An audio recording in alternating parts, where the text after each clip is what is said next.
I'm WG and it's time for our ultimate Orlea guide. If you want to deal damage just like this, if you want to figure out how you can do something like this even without owning 9, if you want to get the best Orlea build on the market, then this is the video for you. So let's quickly get the general builds out of the way before we deep dive into the cards and how they all work. Partner, the partner is completely irrelevant. You could use an Arwen to reduce the damage taken from every hit. You could also try your hand on somebody like a Nyx to give you additional draw. All of those are fine. You can even try out Alyssa. If you're really funky, you could even swap over and just use the skill of Yuri to help you with additional draw. So the partner really has no impact on the importance of Orlea. So for example, here we're just using Arwen. Potential, you do not need to level any of her potentials. The most important part is this potential in the top right that gives you plus 6% crit chance to the entire team, which makes her even more valuable as a support. And even these percentage upgrades here, they don't make a difference. Her healings, her heals are already strong enough. So that's it for potential. And memory fragments, also super simple. It's going to be the new Glory's Reign 4-piece set. When an exhaust skill card is created, 5% damage boost for the entirety of the fight. After 3 created, you get 15. In the defense 2-piece, and the set split is defense, HP, HP, and then just the remainder of the pieces. Pretty straightforward. Substats are also irrelevant. You don't really need to hit anything. The more defense flat, the more defense percent you can get, the better. The more HP you can find, hey, that's nice. But it's not that important. The higher your defense, the higher your heals. But the main threshold you want to hit is 300 defense, because it's either 700 attack or 300 defense to put that 6% crit chance on the entire team. So now that is Orlea. Also, manifest egos are completely irrelevant. You do not need any of her manifest egos right here. So now that we have the baseline Orlea out of the way, let's talk about the one thing every one of you is obviously wondering about. And that is, before we get into the combo, let me already introduce you to something very interesting. And that is, you do not have to play her together with 9. Yes, 9 is by far the best to take advantage of this, but there is 4 other characters that can be absolutely top tier when it comes to taking advantage of 9's buffs as well. So, a free-to-play option that every single one of you has available right now is Barrel. You can play the same Barrel retain as you would do with a 9, where you just pick up the charge shot with the highest multiplier, but you can also pick up the charge shot in its 2-hit version. Both should absolutely, absolutely slap. If you're funky, you pick up a guilty pleasure to activate retain, but that is not that important. So that is Barrel. You could absolutely use a Barrel. The next one is one of our overall favorites for probably every one of us, and that is Serenial. You can play Serenial by using Cobalt Light. This Cobalt Light, together with the Spores Orlea, is actually going to do more damage for the first 2-3 turns than any 9 will ever be able to achieve in that amount of turns, and that is due to you being able to go up to a 9 hitter in pretty much just 2 turns, and then use this to absolutely devastating effect. So Cobalt Light is also another valid build. And then another character you can try and play around with and try to make this happen is going to be Rin. So for Rin, you would then focus mainly on Dark Mist, Secret Art, Black Dance, and that is because, contrary to what you would expect from the way the save data is written, the entire idea behind the Spores is they apply to the next attack card used, not to the next hit of the attack card. So if an attack card has 50 hits, all 50 hits are fully getting boosted by Spore Propagation. And you can also try to, for example, just naturally use a Haru, because Haru still has some really high base damage available in her anchor shots. So don't think of this strategy as something that's limited entirely to 9. She's just the one to make it the flashiest, but by no means is she the only one to do it. So then right here, let's actually go into the save data and let's talk about what you need. Before we get into the specifics here, let's talk about Orlea and how you can get your hands on it. So many questions in regards to where can you find the cards and how do you get them. There is 3 ways. And there's also 2 different cards. Card number 1 is Nature's Gift. It's the worse version. It's the a bit harder to set up version, but it still functionally does the same thing. And then there's Spore Harvester, which is the a lot easier version. And the whole difference here is because it's a 0 cost card versus a 1 cost card. And this card needs to be played with if you only have 1 AP left. Otherwise, the card is not going to create any spores, right? So that is Nature's Gift versus Spore Harvester. So the first way is Spore Harvester can be gained at the beginning of your run. When you start into a run, the Divine Representative is going to give you 3 options. One of these options, always usually in the far right, is going to say pay credits or pay HP to gain a legendary neutral card. It's going to give you a selection of 3 legendary neutral cards, and Spore Harvester can be among those, which means if you really wanted to, you can just go in, check your options, go out, go in, check your options until you can start a run with Spore Harvester and are guaranteed to have it in your run. So that is the first way. The second way for both Spore Harvester and Nature's Gift is going to be the training option. If you head to any resting point, any campsite, you will be able to train and you get 3 cards, and they could be Nature's Gift or they could be the Spore Harvester, with the final option being the shop. In the shop, you can do your refreshes and the shop can either give you Nature's Gift or Spore Harvester, allowing you to successfully pull off Orlea. So that is where you can get the spores and, well, spores, the ability to retain, combined with Will of Light now being 1 cost. That's really what sends it. Now, the next thing you need to learn about is what is the optimal split. How many growing creatures versus how many Wills of Light? What is the best? The best version is going to be 3 Wills of Lights, 2 growing creatures. Let's break down the math real quick, and that is you will have 2 growing creatures that you'll be able to retain 3 times, making it 6, right? 2 times 3. The next best option is 3 growing creatures with 2 Wills of Light, which you'll also be able to retain 6 times, 2 times 3. But the main difference comes in the spores. It's the difference between being able to retain the spores just twice or being able to retain the spores 3 times. That's where the key lies. So if you can, you want a 3 Will of Light, 2 growing creature split.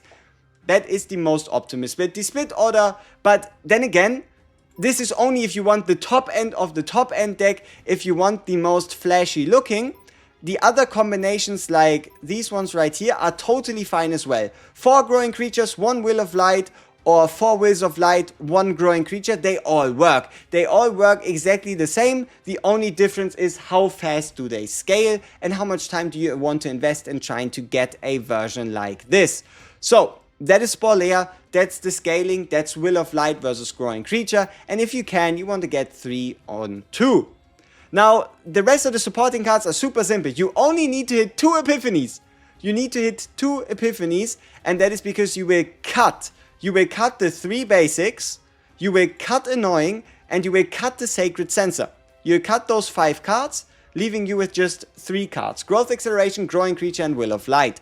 Epiphany-wise, Growth Acceleration, you have 2 options. Number 1, you get a Divine version that reduces its AP cost by 1, and then you can pick any of the 3.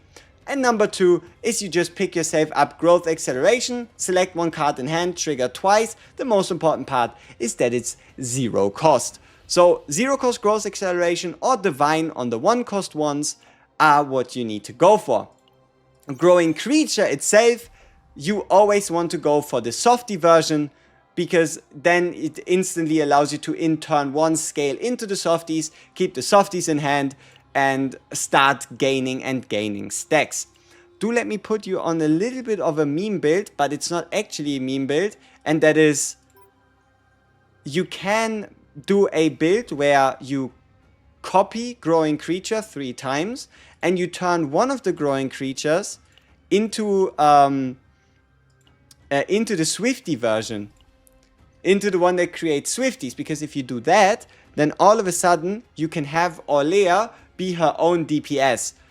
It's not that important to make, but you could also have Sporlea be her own DPS and annihilate bosses entirely with her if that's something you desire. But okay, we have the stuff out of the way, right? Now let's actually talk about how you pull it off. Or maybe we should talk about the fact that it's not actually limited to just one turn, one time, one type clips. Like, it's not just, this build is not just limited to just doing Elemental Spirit. No, you can actually beat the complete tower. You can beat the entirety of the tower with this build. We did it yesterday on stream. We beat 71 to 75 with a bad Orlea build together with a 9, and we were able to beat the entire tower. The thought process here is none of these cards go away. You will never lose the Spores once you have them. You will never lose the Softies unless you play them. And you will heal yourself massively. You'll be able to heal yourself with Glow's accelerations. You'll be able to heal yourself with Will of Lights.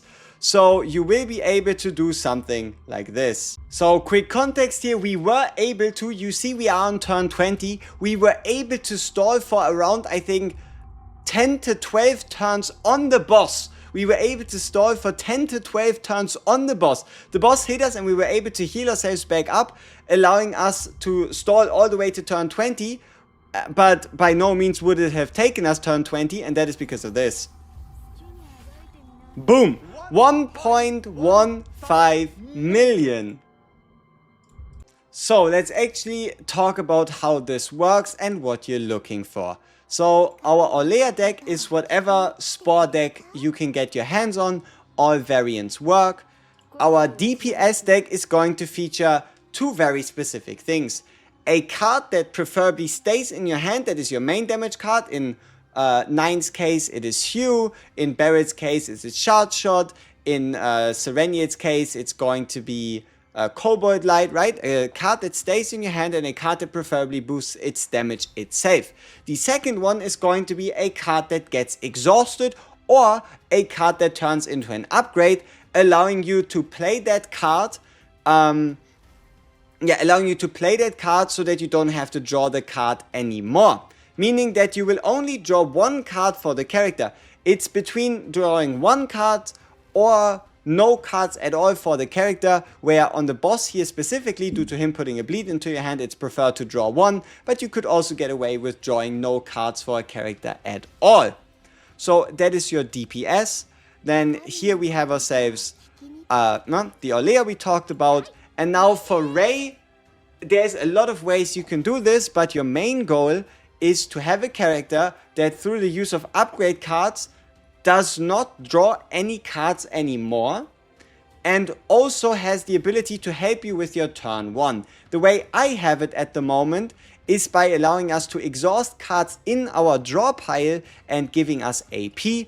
The other variants, you do not need a Godly Epiphany like this. The other variants would be, for example, a Gearback with AP, or a Reorganize that draws you cards, or something where you don't have any draw, you just have a bunch of upgrade cards. That just means you're going to take a little slower, you're going to be a little slower in ramping up your damage, but it is totally fine. You're still going to get incredible results from this.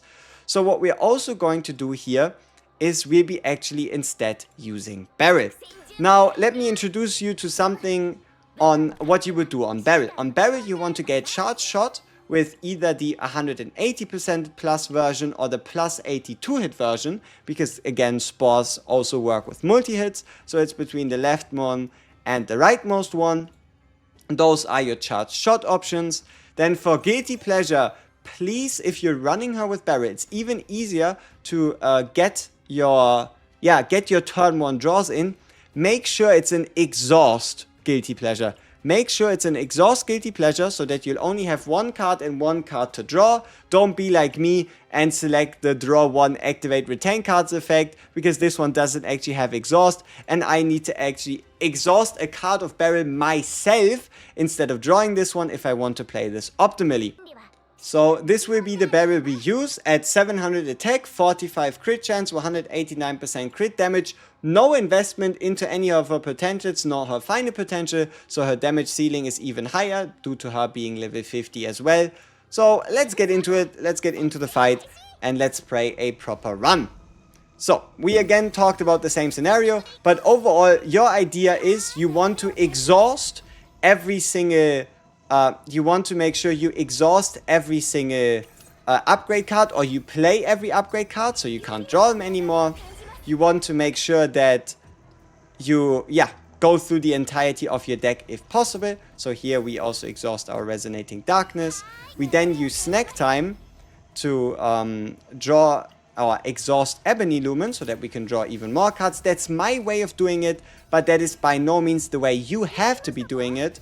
Then it's all just a bunch of setup, where here we then can also exhaust the Guilty Pleasure because we only want one card in hand, as we briefly already talked about it. So now we can get rid of the bleed, we can draw ourselves our final card, and here is where the peculiarity of this Nature's Gift comes in, and that is I need to make sure I'm down to 1 AP, otherwise the Nature's Gift effect is not going to trigger. So we get rid of the final card, we do our exhaust, our first exhaust right here, then we do our second exhaust, so we drop down to that 1 AP margin. You do not have to do this if you have a Sacred Sensor. Sacred Sensor is you just play it at 0 cost and you get the Spores. So here we're now Harmonization, 0 cost, we play the Spores, there we go. And then we can already get going. And now we are going to get the exact same draw rotation every single turn, and it's as safe as can be. Let me break down the math for you real quick. We have 2 softies in hand, and the Contaminated Spore is going to double itself, making it in total 4 cards in our hand, and we always keep Charge Shot in our hand. So our hand will be 5 out of 5, the max hand size is 10, and there's exactly 5 cards for us to draw. 3 different Wills of Lights, 1 Growth Acceleration, and 1 Unlimited Firepower. So that will be every single one of our turns. Now, let's have a little bit of a look at how you can optimize this. So, once you have your 10 cards in hand, you play your Growing Spore first, then you duplicate your Growing Spore, then you play out one of them, duplicate the 2 into 4, then play out 1 or 2 more, it doesn't make a difference, here's nothing that really changes. So we duplicate again, 2 into 4. This is really where the benefit comes in. And now for the final one, we can actually duplicate 3 into 6. So there we go, we've now turned 3 into 6, and now we go back to the beginning, back to our standard, our standard build, you could say. And you know what? It actually kind of makes sense that Cassius doesn't have 0 cost interactions anymore, because keep in mind, Contaminated Spores are 0 cost cards. Uh-oh, that would have been a disaster. So, same turn, 1 Spore here, duplicate the Spores here, use up 1, duplicate 2 into 4, then again 2 into 4, and then 3 into 6. So, right here again. There we go, and then 1, and then 3 into 6. And that is why 3 Wills of Light is the superior rotation compared to 2 Wills of Light, 3 Softies, because you're getting the same amount of Softie Retain while getting more Spores, and significantly more due to the way it frees up hand size, and just in general allows you to kind of go crazy. So at this point you notice I've made a mistake. Let's actually undo that, right? There's no point to ruin a perfectly good run. So I hope that at this point you realize how easy of a rotation it is, how reliable it is, how much it allows you to, play the same thing every single damn turn. And don't forget about the healing you're getting, because you're healing for at minimum 950% health every single turn. who needs shields if you can just treat your HP as a shield and heal yourself back up to full every single turn. So now we're getting into pretty much our final setup turn. Only the final turn is a little different. So let's actually speed run this at this point. I mean, you've seen it enough, right? The only limit at this point is just how fast we can play the cards. I mean, look at those heals, right? And also these heals reduce stress as well. Like, what do you mean 229 heals? That is pretty crazy. So here we go with the duplication. And then we again play out every single spore available. And now the difference is, depending on how costly your final card is, you play more or less of what you're doing usually, so you have enough AP to cast it. Like, for example, right here, we are actually going to be using the spore up here. And then one Will of Light, so that we still have the ability to afford the charge shot. So one Will of Light, then we can play out the entirety of our contaminated spores, play out our softy retain, and there we go. 45,533% damage on a barrel. How about she sends it? 73,039 damage, or if it crit, it would have been 150,000 damage coming from a barrel by turn 6, allowing you to already probably one-shot the boss closer to turn 3 or maybe even turn 4. Just going to show you a brief concept. I mean, you've seen the finish at 1.15 million, but I get it that at some point it might be a bit harder to believe that it truly, that something truly could be that easy, right? But you see the same rotation we've had before. We use our snack time to make sure that we get rid of the Strikes of Darkness. You can also play them if you have more AP, if you have more draw, but for us, we don't really have the AP, we don't really have the draw to afford this. So that's why we're doing things a little differently. And then let's see right here. We can exhaust this snack time. And then we play out the fragment to draw ourselves one. Play out Resonating Darkness, so we have it played out. Use up one of our Wills of Lights to start our retain synergy. Do the harmonization for Nature's Gift, because we only have the, yeah, you could say a bit worse version of the, because we have the a bit worse version of the Spore Creation unit, right? And then here, look at this. Turn 1, already almost half dead. And by the time we just apply another Spore debuff, use Growth Acceleration to get ourselves more contaminated spores, start applying those, retain all our cards, increasing our base damage. We can then here just pretty much at this point, I mean, right, might as well use it fully. So you see we get hit, but we heal ourselves. And then, yeah, go down to 1. Use the 1 AP we have left, get a slash in, 24,000 damage, and nothing changes, right? Nothing for this turn ever changes, nothing stops you from using this every single turn, getting healed, getting the damage buffs, applying the damage buffs whenever necessary, improving even more damage. I mean, let's have a look at the turn 1 impact, right? Let's have a look at the turn 1 impact of this, which means once again we get our heals out, we get this in. I mean, look at our HP. We are not dying. And then here, we can just use it turn 1. And that's already 13,000, right? And you could do this every single damn turn. And yeah, that is the power of the new Orlea.